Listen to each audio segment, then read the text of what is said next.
नमस्कार दोस्तों, मैं इलेक्ट्रो होम्योपैथिक डॉक्टर पवन ग्रोवर आज इस वीडियो के माध्यम से आप सबको ल्यूकोड्रमा बीमारी के बारे में बताने जा रहा हूँ।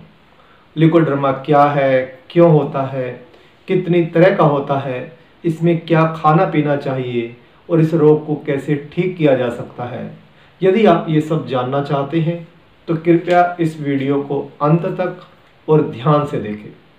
दोस्तों, ये जो रोग है ल्यूकोडर्मा, इसमें ल्यूको से भाव है सफ़ेद और डर्मा का अर्थ है स्किन, यानी ये वो रोग है जिसमें हमारी स्किन, हमारी चमड़ी पर सफ़ेद सफ़ेद दाग दिखाई देने लगते हैं, जो कि शरीर के एक हिस्से तक सीमित भी हो सकते हैं और पूरे शरीर पर फैल भी सकते हैं। इस बीमारी में सिर तथा पलकों के बाल भी सफ़ेद हो सकते हैं। इस रोग को विटिलिगो या फुलवेरी भी कहा जाता है और ये आम तौर पर 10 से 30 साल की उम्र में शुरू होता है।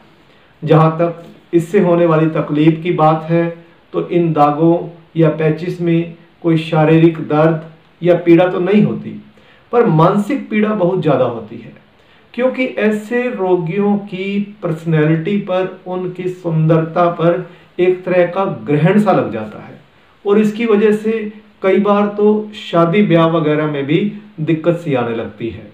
और काफ़ी लोग तो ऐसे होते हैं जो ऐसे रोगियों के पास बैठना भी नहीं चाहते, उनसे हाथ भी नहीं मिलाना चाहते, क्योंकि उनको ऐसा लगता है कि कहीं उन्हें भी ये बीमारी ना लग जाए। पर दोस्तों, सच्चाई ये है कि ल्यूकोड्रमा एक नॉन कॉन्टेजियस डिजीज है, यानी ये संक्रामक या छूत का रोग नहीं है। इसीलिए किसी के साथ हाथ मिलाने से, उसके साथ उठने बैठने से ये बीमारी नहीं होती। इसीलिए ऐसे रोगियों के साथ किसी भी तरह का भेदभाव करना सही नहीं है। अब बात करते हैं कॉजेज ऑफ ल्यूकोड्रमा की, उन कारणों की जिनकी वजह से ये बीमारी होती है। मॉडर्न मेडिसिन में इसे एक ऑटो इम्यून डिजीज बताया गया है, यानी इससे हमारी इम्यूनिटी या रोग प्रतिरोधक जो क्षमता है वो प्रभावित होती है, वो हमारे खिलाफ ही काम करना शुरू कर देती है। हमारे स्किन का जो कलर है वो बनता है एक खास तरह के पिगमेंट मिलेनिन से, और मिलेनिन बनता है एक खास तरह की सेल्स मिलेनोसाइट से। पर जब शरीर में किसी कारणवश इन मिलेनोसाइट सेल्स के खिलाफ एंटीबॉडीज बन जाती हैं तो ये उनको नष्ट करना शुरू कर देती है, मिलेनिन पिगमेंट बनना कम हो जाता है, जिससे हमारी चमड़ी का रंग फीका होता होता सफ़ेद होना शुरू हो जाता है, यानी इस पर सफ़ेद दाग या चकत्ते बन जाते हैं। मॉडर्न मेडिसिन में ये भी बताया गया है कि ये बीमारी आनुवंशिक यानी जेनेटिक प्रॉब्लम्स की वजह से भी होती है। ये माता पिता से बच्चों में भी आ सकती है और पीढ़ी दर पीढ़ी आगे भी बढ़ सकती है। इसके अलावा कुछ लोगों में ये बीमारी लंबे समय तक इंडस्ट्रियल केमिकल्स के संपर्क में रहने से, ट्रॉमा या चोट आदि लगने से भी हो सकती है।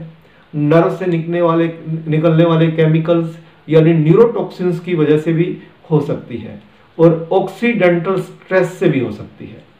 जहाँ तक हर्बल चिकित्सकों की बात है तो उनका ये मानना है कि ये जो रोग है ये सप्रेशन ऑफ नेचुरल अर्जिस यानी प्राकृतिक इच्छाओं या वेगों को दबाने से, जैसे मल मूत्र त्याग करने के दबाव आदि को जबरदस्ती रोकने की आदत से, विरुद्ध आहार व्यवहार करने से, टेंशन या तनाव ज़्यादा लेने से, पित्त दोष, ल्यूकोड्रमा जो है लिम्फ आदि दूषित होने की वजह से भी हो सकता है। डायग्नोसिस, इसको पहचाना कैसे जाए?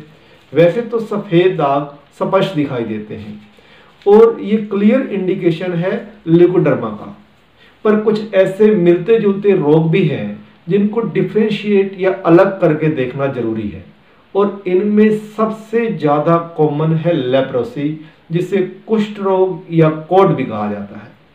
कुष्ठ रोगियों को जो सफ़ेद दाग होते हैं वो हल्के सफ़ेद रंग के होते हैं, उनमें कुछ ना कुछ पिगमेंट बाकी होता है और वे सेंसलेस होते हैं, यानी उन्हें छूने से, टच करने से जो टच है वो महसूस ही नहीं होता, पता ही नहीं चलता कि उन्हें टच किया गया या नहीं किया गया उस पॉइंट के ऊपर।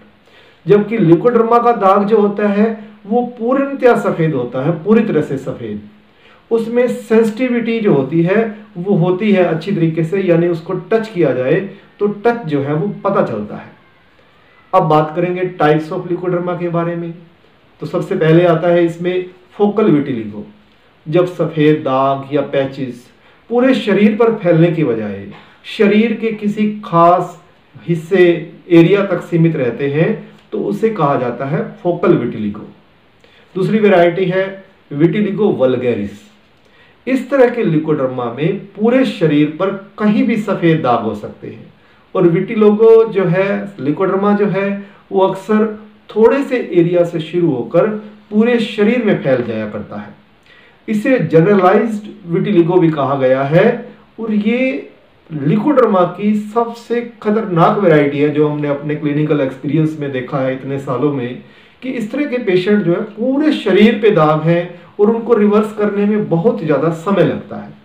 तीसरी वैरायटी होती है, इसकी टाइप है सेगमेंटल विटिलिगो, जिसमें जो सफ़ेद दाग होते हैं, जो पैचेस होते हैं, किसी खास हिस्से, जोन या नर्व्स के साथ साथ होते हैं, और जहाँ पे ये दाग होते हैं आमतौर पर उसी एरिया तक सीमित रहते हैं। चौथी टाइप है इसकी लिप टिप विटिलिगो। इसमें लिप्स, फिंगर टिप्स, बॉडी के प्राइवेट पार्ट्स के टिप्स पर सफ़ेद दाग बनते हैं। डाइट एंड प्रिकॉशंस, यानी खान पान और सावधानियां क्या रखनी चाहिए इस बीमारी में। दोस्तों, जहाँ तक खाने पीने और परहेज की बात है तो इस बीमारी में खाने पीने का कोई खास परहेज नहीं है। कुछ लोगों का ऐसा मानना है कि ये बीमारी सफ़ेद चीज़ें खाने से बढ़ती है, पर इसका कोई वैज्ञानिक आधार नहीं है। हाँ, इतनी बात जरूर है कि यदि हम तला खट्टा बहुत ज़्यादा खाते हैं, विरुद्ध आहार व्यवहार करते हैं, जैसे पहले बताया, यानी एक तरफ से गर्म चीज़ खा ली, फिर एकदम से ठंडी ले ली, इधर से दूध पी लिया, इधर से लस्सी पी ली, अगर इस तरीके से अगर हमारा आहार व्यवहार है विरुद्ध प्रकृति का, तो ये बीमारी बढ़ती है। इसलिए ऐसे रोगियों को अपना पेट जो है वो सेट रखना चाहिए। और खाने पीने में क्या है, पत्तेदार हरी सब्जियां, फल, एंटीऑक्सीडेंट से भरपूर पौष्टिक भोजन करना चाहिए, और जितनी ज़्यादा हो सके उतना ज़्यादा टेंशन से, स्ट्रेस से बचना चाहिए, क्योंकि टेंशन जितनी ज़्यादा होती है उतनी ही ये बीमारी बढ़ती चली जाती है। हाँ, ये ठीक बात है कि ये रोग आसानी से तथा जल्दी ठीक नहीं होता, पर यदि समय रहते और सही इलाज किया जाए, सही डॉक्टर से संपर्क किया जाए, ठीक तरीके से दवाइयों को लिया जाए, तो ये बीमारी पूरी तरह से ठीक हो सकती है। दो बातों का ध्यान रखना है इसके लिए सिर्फ। पहली कि हमें अपना जो कॉन्फिडेंस है वो अप रखना है, मोरल अप रखना है, और दूसरा कंटिन्यूअस ट्रीटमेंट, क्योंकि बीमारी ये ऐसी है, इसका इलाज चलता है लंबा। अब यदि हम थोड़े दिन एक डॉक्टर के पास ट्रीटमेंट लें, फिर थोड़े दिन दूसरे के पास चले जाएं, कभी दवाई ले ली, कभी दवाई नहीं ली, तो इस तरीके से करने से तो ये बीमारी कभी भी ठीक नहीं हो सकती। इसलिए यदि ठीक होना चाहते हैं तो दवाई लें, लगातार लें, टिक के लें। पहले आप अपनी जानकारी जुटाएं कि कौन सा डॉक्टर इस पे सही काम कर रहा है, कहाँ पे इसके पेशेंट्स अच्छी तरह से ठीक हो रहे हैं, किसके पास ज़्यादा अनुभव है। एक बार आप अपनी तसल्ली करिए, उसमें कोई हर्ज नहीं है, पर एक बार तसल्ली की तो फिर थोड़ा समय डॉक्टर को दें, तो आप ठीक हो सकते हैं। अब उसको दवाइयाँ कौन सी दी जाती है, इलेक्ट्रो होम्योपैथी में इसका बड़ा अच्छा ट्रीटमेंट है, और वो दवाइयाँ कौन सी दी जाती हैं ये भी मैं आपको बता देता हूँ। L2, F1 थायराइड डाइल्यूशन 20-20 बूंदे दिन में 3 बार खाना खाने से 15-20 मिनट पहले लेनी होती है। White electricity S10, S5 dry gloves 5-5 गोलियां दिन में 3 बार लेनी होती है।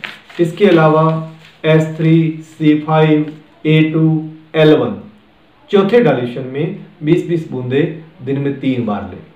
लगाने की दवाई RE, S3, S5, C5 इसको लगाने से ज़्यादा फायदा मिलता है, जल्दी आराम आता है।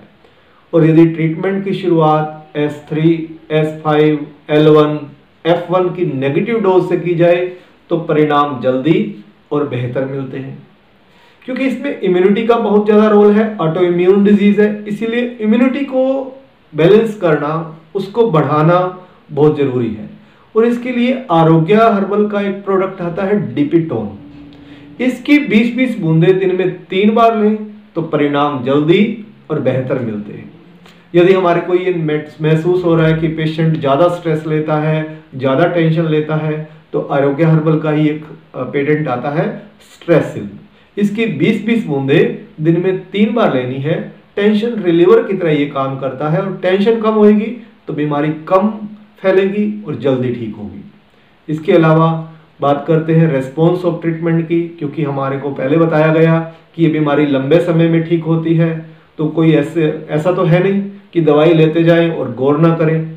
तो हमें ध्यान भी देना है कि ये बीमारी ठीक हो रही है या नहीं हो रही है, तो पता कैसे लगे।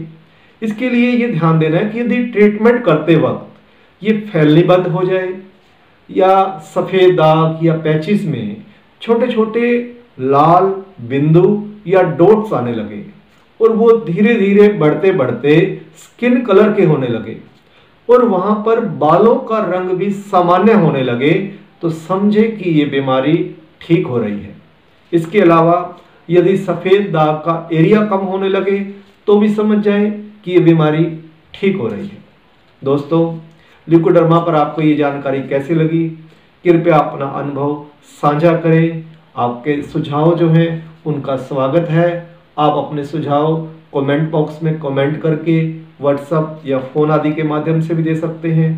और एक बात और आपको कहना चाहता हूं कि दवाइयां मैंने आपको बता दी हैं, पर यदि किसी कारणवश आपको ये दवाइयां कहीं से अवेलेबल नहीं होती है तो आप हमारे से भी सीधा संपर्क कर सकते हैं, या आपके आसपास कोई भी इलेक्ट्रो होम्योपैथिक डॉक्टर हो तो वहां से भी आप ये दवाइयां बड़ी आसानी से ले सकते हैं।